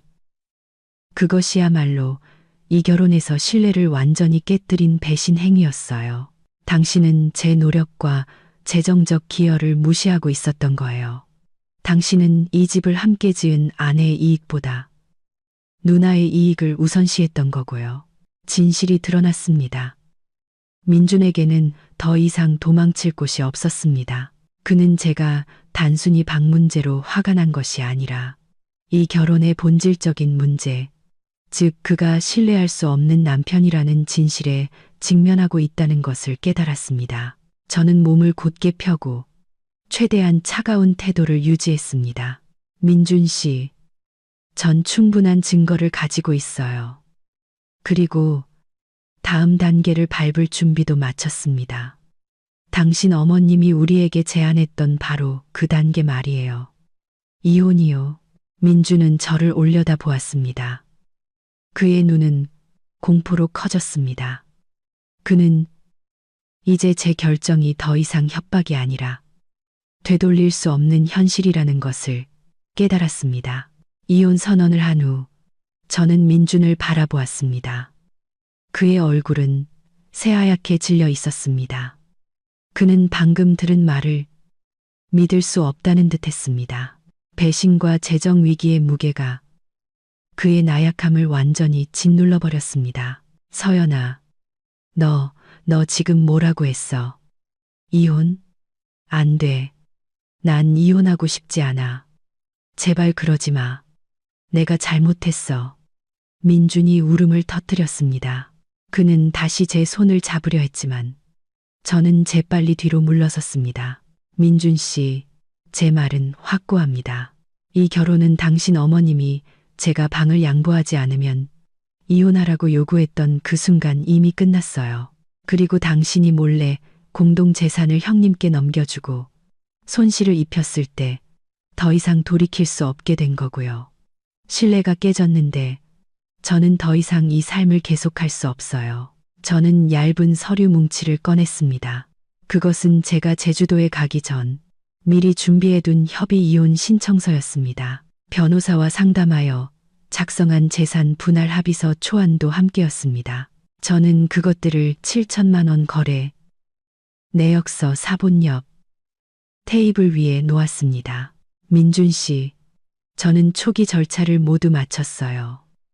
남은 건 당신의 협조뿐이에요. 시끄럽게 소송까지 가고 싶지는 않아요. 당신이 이 서류에 서명해 준다면 모든 것이 빨리 끝날 거예요. 민주는 이혼 신청서를 보고 눈이 커졌습니다. 서연아, 너 이걸 다 준비해뒀던 거야. 처음부터 이럴 계획이었어. 민준 씨, 이 집에 대한 제 기여는 당신 가족들 눈에는 아무 가치도 없었어요. 전 그저 제 자신을 지키고 있었을 뿐이에요. 저는 숨을 한번 깊게 들이쉬고 가장 중요한 문제인 손해배상 요구로 바로 들어갔습니다. 당신과 당신 가족이 저에게 입힌 손해와 증거에 근거해서 저는 당신에게 5억 원의 손해배상을 요구합니다. 민주는 거의 비명을 지르듯 소리쳤습니다. 5억, 서연아, 너 미쳤어. 내가 무슨 수로 5억을 마련해. 계산이 잘못된 거 아니야. 네가 낸 7억 원에 공동재산을 더해도 어떻게 5억이 돼? 저는 침착한 목소리를 유지하며 자세히 설명했습니다. 민준 씨, 5억 원에는 첫째, 제가 새로운 삶을 시작하기 위해 당신이 반드시 반환해야 할 제 초기 투자금 7억 원의 일부와 정신적 피해 보상금이 포함되어 있습니다. 둘째, 당신이 손실을 입힌 공동재산 7천만 원에 대한 제 몫의 보상금. 셋째, 이 사건으로 인해 제가 입은 은행이자 손실과 기회비용, 그리고 가장 중요한 것은 이 보상금은 남은 은행 대출금을 완전히 해결해서 이 집이 압류되어 헐값의 경매로 넘어가는 것을 막기 위함입니다. 당신이 협조한다면 집은 지킬 수 있겠지만 이 보상금을 지불해야 합니다. 난 5억 원 없어. 나더러 어디서 구하라는 거야. 민주는 절망했습니다. 민준 씨, 당신 개인 자산을 팔거나 대출을 받거나 아니면 이 아파트를 팔아서 제게 지불하면 됩니다. 아파트를 팔고 나서 제 돈 7억 원, 남은 은행 대출금, 그리고 당신이 잃어버린 7천만 원을 제외하면 당신 손에 남는 돈으로는 편안한 삶을 살기 힘들 겁니다. 민준 씨, 선택하세요. 이혼하고 돈과 집을 모두 잃거나 아니면 5억 원을 배상하고 제가 소송을 취하해서 이 집을 지키거나요. 제가 5억 원이라는 숫자를 제시하자 방 안은 무거운 침묵에 잠겼습니다. 민주는 소파에 주저앉았습니다. 그는 고개를 숙였고 어깨는 떨리고 있었습니다. 그는 더 이상 논쟁하거나 저항할 기력조차 남아있지 않았습니다. 그는 자신의 나약하고 잘못된 결정들에 의해 완전히 짓밟혔습니다. 서연아, 날 망하게 할 작정이야. 민준이 씁쓸하고 고통스러운 목소리로 내뱉었습니다. 민준 씨, 제가 당신을 망하게 하는 게 아니에요. 당신이 우리와 우리 재산을 지키는 대신 당신 가족의 이기심을 지키기로 선택했을 때 당신 스스로를 망하게 한 거예요.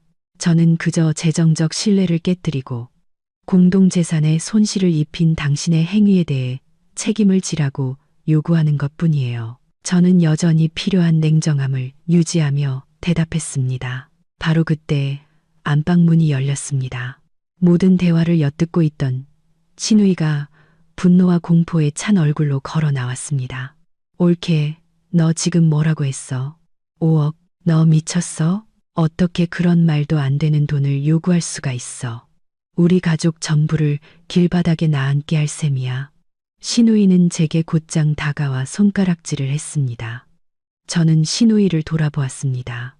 제 눈빛은 얼음장처럼 차가웠습니다.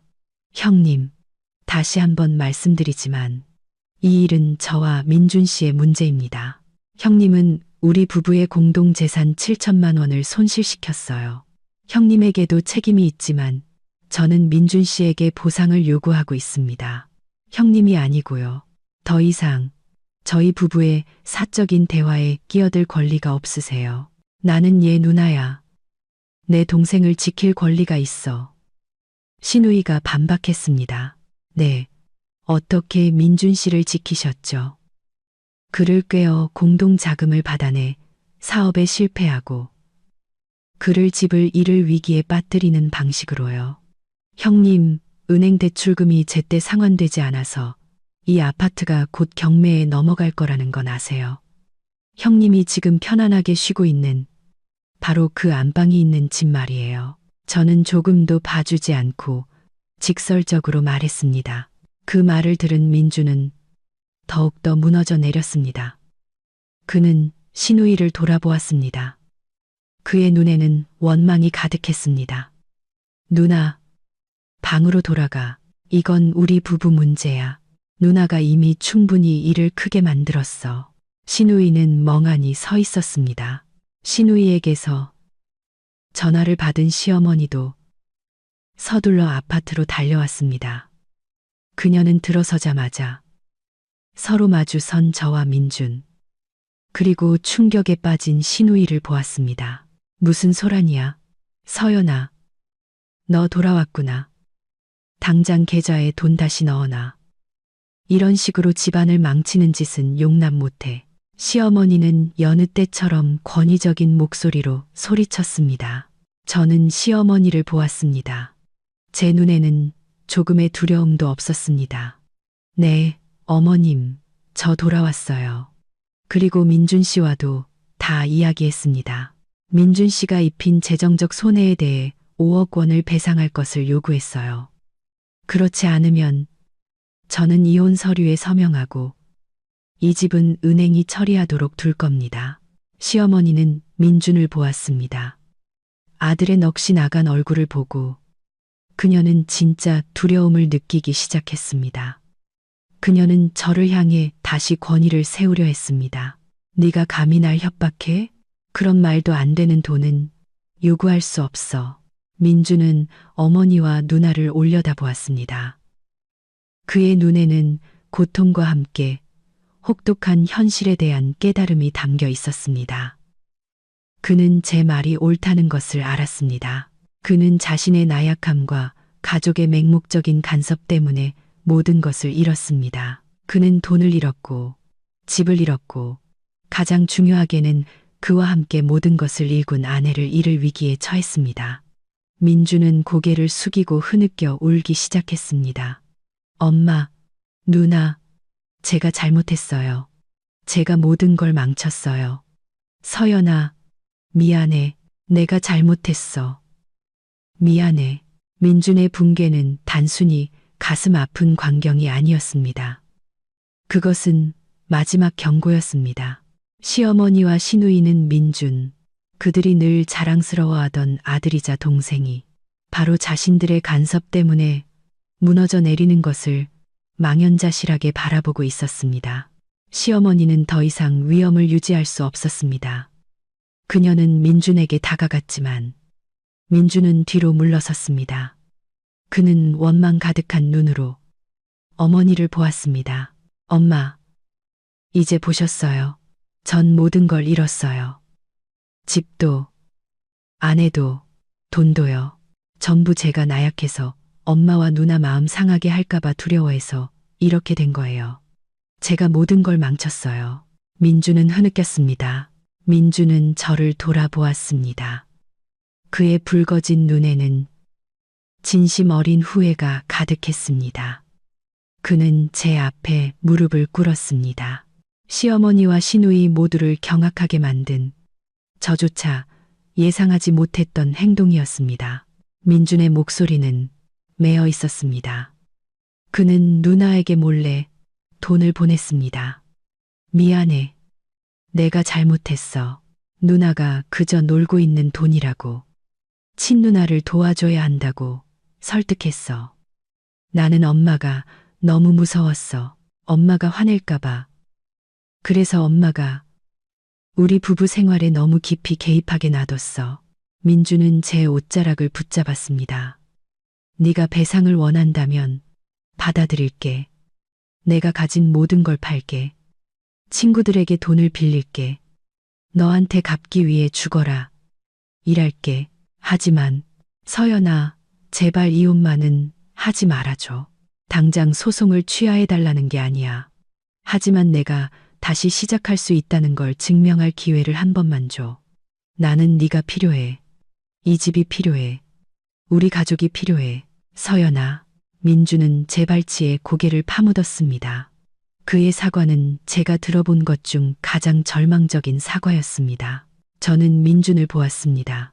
그는 더 이상 현실을 회피하던 나약한 남자가 아니었습니다. 그는 무너져 내리고 자신의 진정한 모습과 마주해야만 했던 한 남자가 되어 있었습니다. 시어머니와 시누이는 아무 말도 하지 못하고 서 있었습니다. 그들은 민준의 붕괴가 자신들 때문이라는 것을 알았고 더 이상 이곳에서 어떤 권력도 행사할 수 없다는 것을 깨달았습니다. 저는 천천히 몸을 숙여 민준의 어깨에 가볍게 손을 얹었습니다. 바로 일으켜 세우지는 않았습니다. 그가 이 후회를 뼛속 깊이 느끼게 해야 했습니다. 민준 씨, 일어나세요. 아니, 알아. 네가 지금 너 자신을 지키고 있다는 거. 네 말이 맞아. 내가 틀렸어. 민준은 일어섰습니다. 그의 눈은 눈물로 가득했지만 약간의 결의가 서려 있었습니다. 저는 민준을 똑바로 쳐다보았습니다. 그럼 민준 씨, 정말로 이 결혼을 되돌리고 싶어요. 현실을 직시하고 우리 사이의 경계를 다시 설정할 용기가 있어요. 있어. 뭐든지 다 할게. 서연아, 약속할게. 네가 이혼만 하지 않는다면 네가 원하는 건 뭐든지 다 할게. 민준의 목소리는 이전보다 강하게 울렸습니다. 저는 지금이 결정적인 순간이라는 것을 알았습니다. 절대적인 보장 없이는 양보할 수 없었습니다. 저는 타협 불가능한 조건들을 제시해야 했습니다. 민준의 절대적인 약속을 듣고 나서 저는 모든 권력이 제 손에 있다는 것을 알았습니다. 민준의 후회는 진심이었지만 그것은 모든 것을 잃을 위기에 처했을 때의 절망에서 비롯된 결과일 뿐이었습니다. 저는 공허한 사과만으로는 만족할 수 없었습니다. 이 결혼은 침범할 수 없는 명확한 경계와 함께 더 단단한 새로운 기반 위에서 재건되어야 했습니다. 저는 민준을 그리고 방구석에 조용히 서 있는 시어머니와 시누이를 번갈아 보았습니다. 민준 씨, 이 결혼을 되돌리고 싶다고 했죠. 그렇다면 당신이 저에게 입힌 상처가 얼마나 깊은지 명확히 이해해야 해요. 제가 방을 양보한 것은 문제의 표면에 불과해요. 그건 당신이 이 아내와 공동 소유주에 대해 얼마나 나약하고 무례한지를 보여준 잔을 넘치게 한 마지막 물방울이었을 뿐이에요. 저는 잠시 말을 멈추고 민준의 얼굴을 응시했습니다. 그는 제 시선을 피하지 못했습니다. 핵심적인 문제는 신뢰의 배신이에요.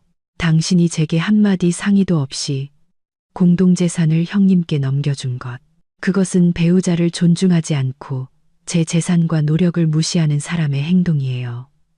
민준 씨, 당신은 우리의 재정적 경계와 결혼의 경계를 모두 무너뜨렸어요. 민준은 고개를 숙였습니다. 그의 목소리는 메어 있었습니다. 알아. 서연아. 내가 잘못했어. 미안해. 다시는 그런 일 없을 거라고 약속할게. 공허한 약속만으로는 부족해요. 민준 씨. 이 경계를 다시 세우기 위해서는 구체적인 행동이 필요해요. 우리 부부의 삶은 독립적이며 어머니든 누나든 그 누구도 개입할 권리가 없다는 것을 당신이 이해해야 해요. 당신이 우리의 작은 가족을 지키기 위해 나서지 않는다면 이 결혼은 더 이상 존재할 수 없어요. 그 말을 들은 시어머니는 더 이상 침묵을 지킬 수 없었습니다. 그녀는 한 걸음 앞으로 나서며 말했습니다. 서연아, 너 지금 무슨 말을 하는 거니? 나는 내 시어머니고 민희는 내 시누이야. 혈육의 정을 어떻게 끊으려고 해? 저는 시어머니를 돌아보며 존중하지만 단호한 어조로 말했습니다. 어머님, 저는 가족 관계를 끊으려는 게 아니에요. 단지 경계를 설정하려는 것뿐이에요. 저는 어머님과 형님을 존중하지만 저와 민준 씨의 결혼 생활은 저희 두 사람의 것이에요. 어머님은 예전에 안방 하나 때문에 민준 씨에게 저와 이혼하라고 요구하셨어요. 먼저 이 결혼을 존중하지 않으신 건 어머님이세요. 그러니 제가 절대적인 경계를 다시 설정해달라고 요구할 권리가 있는 겁니다. 시누이도 불쾌한 표정으로 끼어들었습니다. 옳게. 그렇게 말하는 건 나랑 어머니를 동생 인생에서 내쫓겠다는 거나 마찬가지잖아. 나 임신 중인데 나한테. 형님, 그건 형님의 문제예요. 저는 형님께 안방을 양보했어요. 하지만 그 양보가 더 큰 재정 위기와 신뢰의 위기를 불러왔어요. 저희 부부의 공동재산에 대해 저는 더 이상 형님께 지원하거나 형님이 저희 삶에 개입하게 둘 이유를 찾지 못하겠어요. 저는 시누이의 말을 단호하게 잘랐습니다. 저는 다시 민준을 보며 한마디 한마디 힘주어 말했습니다. 민준 씨, 이 경계라는 교훈 이제 배우셨나요? 당신의 나약함이 얼마나 큰 손실을 초래했는지 이제 명확히 이해하셨어요? 민준은 힘차게 고개를 끄덕였습니다. 이해했어, 서연아. 약속할게. 다시는 이 실수를 반복하지 않을 거야. 제발, 기회를 줘. 네가 원하는 조건이 뭐든 전부 다 받아들일게. 저는 민준을 똑바로 쳐다본 뒤 시어머니와 시누이를 힐끗 보았습니다. 제가 곧 제시할 조건들이 그들에게는 매우 가혹하겠지만 그것이 제가 이혼 소송을 취하할 유일한 조건이라는 것을 알았습니다. 민준 씨, 당신이 다음 두 가지 절대 타협, 불가능한 조건을 즉시 수락하고 실행한다면 이혼 소송 취하를 고려해 볼게요. 민준은 침을 삼켰습니다. 그의 눈에는 결의가 가득했습니다. 말해, 서연아, 전부 다 받아들일게. 저는 분노와 두려움이 뒤섞인 표정으로 서 있는 시어머니를 보았습니다. 첫 번째 조건, 시어머니와 시누이는 즉시 우리 집에서 나가셔야 합니다. 제 말이 끝나자마자 시어머니는 격렬하게 반발했습니다. 뭐, 너 미쳤니? 내가 감히 시어머니랑 시누이를 집에서 내쫓아. 이 집은 내 아들 집이야. 시누이도 소리쳤습니다. 옳게. 너무하잖아. 나 임신 중인데 길바닥에 나 앉으라는 거야. 민주는 즉시 어머니와 누나를 돌아보았습니다. 그의 얼굴은 엄격했고 처음으로 절대적인 강인함을 보였습니다. 엄마, 누나, 제발 조용히 좀 해줘요. 두 사람이 이미 충분히 개입했어요. 이제 저희 부부가 알아서 해결하게 놔두세요. 저는 서연이의 이 조건을 받아들이겠습니다. 민주는 저를 다시 보며 고개를 끄덕였습니다. 첫 번째 조건 받아들일게, 서연아. 내가 엄마랑 누나한테 얘기해서 오늘 바로 나가시라고 할게. 저는 고개를 끄덕였습니다. 민준의 단호함은 제 결정에 대한 믿음을 더해 주었습니다. 저는 두 번째 조건을 이어갔습니다. 두 번째 조건. 민준 씨는 어머니, 시누이를 포함한 가족 그 누구도 우리 부부의 사생활, 재정, 그리고 결정에 개입하는 것을 절대 허용하지 않겠다고 약속해야 합니다. 만약 앞으로 아주 작은 개입이라도 발생할 경우 저는 즉시 이혼 절차를 다시 시작할 겁니다. 그리고 그때의 보상금은 5억에서 끝나지 않을 거예요. 민주는 조금도 망설이지 않았습니다. 그는 이것이 결혼을 구하기 위한 생존 조건이라는 것을 알았습니다. 이 조건이 없다면 모든 것이 반복될 것이라는 것을 알았습니다. 두 번째 조건도 받아들일게. 서연아, 약속해. 내가 직접 그 경계를 설정할게. 내가 우리 보금자리를 지킬게. 다시는 엄마랑 누나가 개입하게 두지 않을게. 내가 모든 걸 책임질게. 민주는 제 손을 잡았고 이번에는 저도 손을 빼지 않았습니다. 그렇다면 민준 씨, 행동으로 증명하세요. 당신의 단호함을 제게 보여주세요. 당신이 가장 먼저 해야 할 일은 지금 당장 어머님과 형님이 집에서 나가는 것을 돕는 겁니다. 민주는 시어머니와 시누이를 돌아보았습니다. 그의 얼굴은 단호하면서도 마음 아파 보였습니다. 엄마, 누나, 죄송하지만 전 결정했어요. 두 분은 지금 당장 제 집에서 나가주셔야 해요. 제가 큰 실수를 저질렀고 이 결혼과 이 집을 지키기 위해 서연이의 조건을 따라야만 해요. 시어머니는 이 현실을 받아들일 수 없었습니다. 그녀는 증오의 찬눈으로 저를 쳐다보았지만 민준이 제 편에 섰기 때문에 아무것도 할 수 없었습니다. 민준아, 네가 감히 네 아내 때문에 이 엄마랑 네 누나를 내쫓아. 시어머니가 소리쳤습니다. 엄마, 내쫓는 게 아니에요. 그냥 경계를 다시 설정하는 거예요. 엄마가 이걸 받아들이지 않으시면 저와 서연이는 이혼할 거고 그럼 저와 엄마 모두 모든 걸 잃게 돼요. 엄마랑 누나, 짐 챙기세요. 제가 새로운 거처를 찾는 건 도와드릴게요. 시누이는 눈물로 민준의 마음을 흔들려고 했습니다. 민준아, 나 임신했어. 어떻게 그렇게까지 잔인할 수가 있어. 민준은 고개를 돌렸습니다. 그는 감정을 이용한 이런 말들에 너무나 지쳐 있었습니다. 누나, 내가 이미 충분히 해줬어. 누나는 내 돈을 가졌었고 내 아내의 안방에서 지냈어. 이제 나는 내 인생을 구해야 해. 엄마 집에 잠시가 있거나 다른 아파트를 구해. 미안해. 민준의 단호한 말은 모든 논쟁을 끝냈습니다. 시어머니와 시누이는 자신들이 처참하게 패배했다는 것을 알았습니다. 민준의 단호함은 제가 오랫동안 기다려온 행동이었습니다. 그는 저를, 이 결혼을, 그리고 가족의 간섭으로부터의 독립을 선택했습니다. 제가 최후 통첩을 보낸 지 몇 시간 만에 민주는 조건을 성실히 이행했습니다. 그는 피곤하지만 단호한 표정으로 직접 어머니와 누나의 짐을 싸는 것을 도왔습니다. 시어머니와 시누이는 침묵과 극도의 씁쓸함 속에서 떠났습니다. 시어머니는 제 얼굴은 쳐다보지도 않고 문을 나서기 전 실망 가득한 눈으로 민준을 한번 쏘아볼 뿐이었습니다. 임신한 몸으로 동정을 얻으려던 시누이의 노력도 민준을 흔들지 못했습니다. 그들은 짐과 함께 소리 없는 원망을 짊어지고 자신들이 마음대로 할 수 있다고 생각했던 아파트를 떠났습니다. 문이 닫힌 후 조용한 아파트에는 저와 민준만이 남았습니다. 안방은 다시 비워졌습니다. 민준은 저를 돌아보았습니다. 그의 눈에는 고마움과 후회가 가득했습니다. 서연아, 네가 요구한 대로 했어.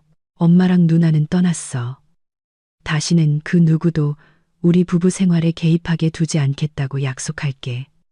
내가 이 경계를 지킬게. 저는 민준에게 다가가 그의 눈을 똑바로 쳐다보았습니다.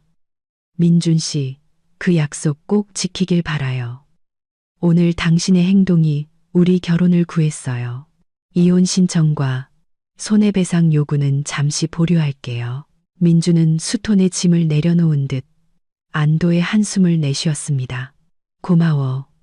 서연아, 정말 고마워. 민준 씨, 지금 가장 중요한 건 고맙다는 말이 아니에요. 우리는 당장 이 재정 위기를 해결해야 해요. 저는 휴대폰을 꺼내 전원을 꺼두었던 보조 계좌를 다시 확인했습니다. 은행의 알림을 계속 주시하고 있었습니다. 은행이 가장 강력한 조치를 취하기까지 몇 시간밖에 남지 않았다는 것을 알았습니다. 민준 씨, 은행 대출금이 너무 오래 연체됐어요. 제가 인출했던 3억 5천만 원을 제 개인 은행 계좌로 다시 이체할게요. 그리고 그 돈으로 이 아파트에 남은 주택담보대출 전액을 상환할 거예요. 더 이상 은행이 집을 압류할까봐 걱정하지 않아도 돼요. 민주는 놀랐습니다. 대출을 전부 갚겠다고. 하지만 왜 공동 계좌가 아니라 전부 다. 민준 씨, 이 사건 이후로 당신이 개입할 수 있는 통제 범위 안에 큰 돈을 두는 것에 대한 신뢰를 잃었어요. 제가 대출금을 전액 상환한다는 것은 이 아파트가 원래 서류대로 78%의 제 소유권이 완전히 확립되고 더 이상 부채에 얽매이지 않는다는 것을 의미해요. 법적으로 이것은 제 절대적인 소유권을 강화하는 동시에 당신의 무책임에 대한 재정적 처벌이기도 해요. 민주는 모든 조건을 받아들이며 고개를 끄덕였습니다. 알았어. 전부 다 받아들일게. 서연아, 네가 어떻게 하든 괜찮아. 우리가 이 집과 가족을 지킬 수만 있다면 그 직후 저는 3억 5천만 원을 이체하여 은행 대출금을 완납했습니다. 은행의 거래 성공 알림이 울렸고 우리 아파트는 공식적으로 빚이 없어졌습니다. 저와 민주는 함께 안방을 청소하고 우리 개인 물품들을 다시 제자리로 옮겼습니다. 방은 다시 따뜻하고 익숙한 공간이 되었습니다. 우리 결혼은 유지되었지만 완전히 변했습니다. 민주는 더 이상 나약한 남편이 아니었고 그는 강제로 성장하고 단호해져야 했습니다. 저는 더 이상 양보하는 아내가 아니었고 게임의 규칙을 정하는 사람이 되었습니다. 이 집은 여전히 보금자리였지만 이제는 경계에 대한 절대적인 존중과 저의 권력이라는 더 단단한 기반 위에 세워졌습니다. 그날 밤 저와 민주는 거실에 나란히 앉았습니다. 민준이 제 손을 잡았습니다. 서연아, 날 버리지 않아줘서 고마워. 다시는 네가 이런 계산을 하게 만들지 않겠다고 약속할게. 오늘 이야기 끝까지 들어주셔서 진심으로 감사합니다. 다음 영상에서 또 뵙겠습니다.